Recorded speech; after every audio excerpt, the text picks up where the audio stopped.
Hello, Clutter Warrior and Junior Clutter Warrior. Today, we're going to talk about Organizing for Kids Part 2 in our multi-part series.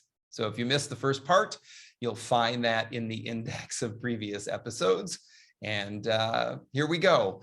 When it comes to organizing for tweens and even teens, kids that can distinguish items from themselves, not from themselves as people, but from individual items from other kinds of items. So they have the ability to distinguish electronics from sporting equipment or art supplies or trucks or toys or Legos or Lincoln Logs.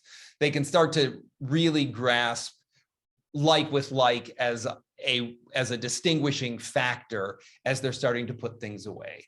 And so when it comes to working with older children who can grasp these concepts, they can pick up multiple items at a time. They can scoop up all the Lego and put them away. They can grab all of the art supplies and pick them away because now they understand we're dealing with just art supplies. We're not dealing with also toys and your ball and your glove. So they can tell the difference. And we want to reinforce that. So we also don't want to, again, as I said previously, this is about them and skills building, not about you getting some free labor.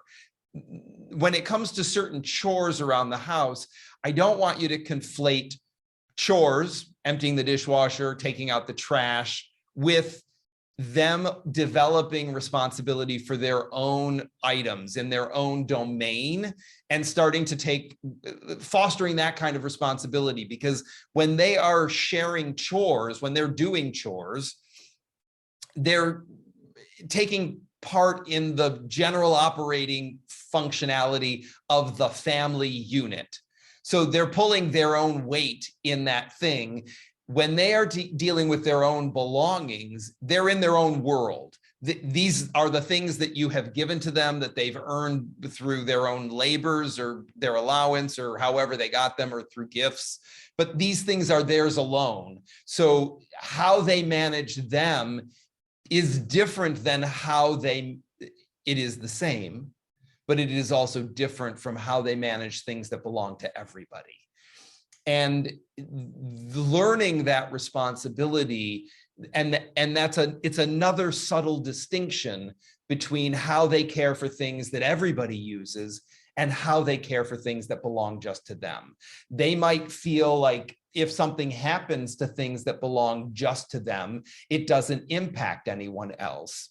That's erroneous because, again, unless they paid for it with their own money, chances are you paid for it or some other person paid for it. So there's still financial consequences to them losing things. But you can see that through that lens, as they're learning what autonomy means, there's going to be some fits and starts and some hiccups along that path. So again, you and your mindset needs to be on board with that, and bringing to the educational experience your expectations that they should get it and why don't they get it is not going to solve any problems, and just going to probably create some frustration for you and your kids.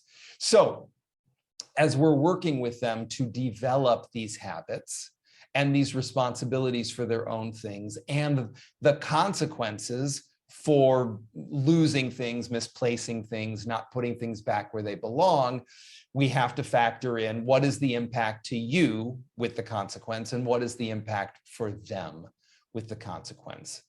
And then we want to tie it into their values. Just like you and your values are leveraged to get you to put things away, we also want to tie it into the kids' values.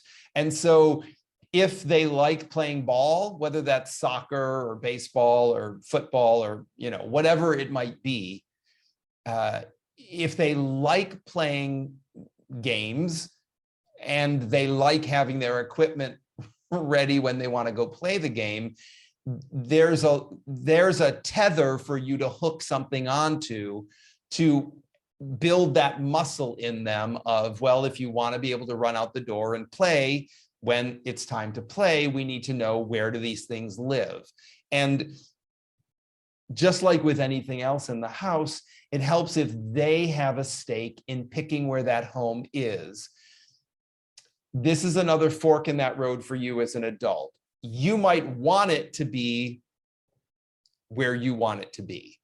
And I'm not going to disagree with you that that's a perfectly fine place for it to be. If it's not where your kid would go looking for it, or where they would naturally think about it, that fork in the road is for you to decide, do I want my house to look a certain way, or do I want the kid to build a muscle? And sometimes you might have to compromise your desire for the home to look the way you want it to look to get the kid to build the muscle. Over time, once that muscle is built, you might be able to relocate the item, but you might not get everything that you want right out of the gate. And so if building the muscle is more important than compliance with your desire for where things live, then chances are they're going to adopt those behaviors and learn them quicker.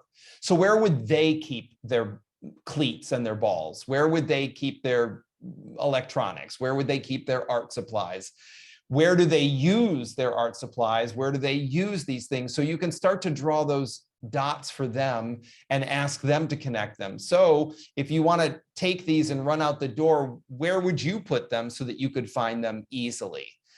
And the more you engage them in the problem solving, the greater ownership they have in deciding the home. And by extension, then the easier it will be for you to offer them, whether it's constructive criticism or a correction around, well, that's not its home. You picked the home. What do we need to do to get it in its home? And you can start to build both your relationship as you're coaching them and their development in repeating the behavior over and over again until it becomes a habit. Again, when we talk as adults about building new habits and we throw around 21 days, 30 days, that's with an adult's brain. That's not a child's brain. So at once they have greater retention, and they're also more easily distracted, and their desire for order is not equal to yours necessarily.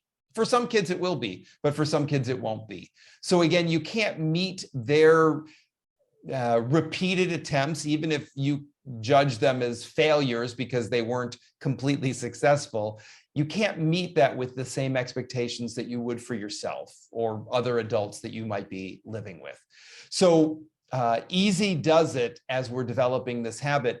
But in recapping, I would say, make sure that your kids have as much buy-in in where things live as you can manage emotionally and aesthetically, so that they will build the muscle quicker and be able to assume more responsibility quicker. Also, tie it into their values. What do they want? How do they want to feel about their stuff? How do they want to feel about getting out the door or playing with stuff or using stuff indoors? Where are they frustrated at not being able to find things? And leverage that, again, not in any sort of a shamey, judgy way around, well, you see, that's what happens when you don't put your toys away. That's not really gonna, I mean, if I were to talk to you like that, you probably wouldn't respond favorably. They're less likely to as well. So you might want to say, well, if you can't find what you're looking for when you need it, you're going to waste a certain amount of time. And if you only have a limited amount of time, it's probably not how you want to spend your time. Does that make sense? And then you have an opportunity to build off of that with them. So that's where I'm going to leave you for today. We'll talk more about organizing for kids on a future episode.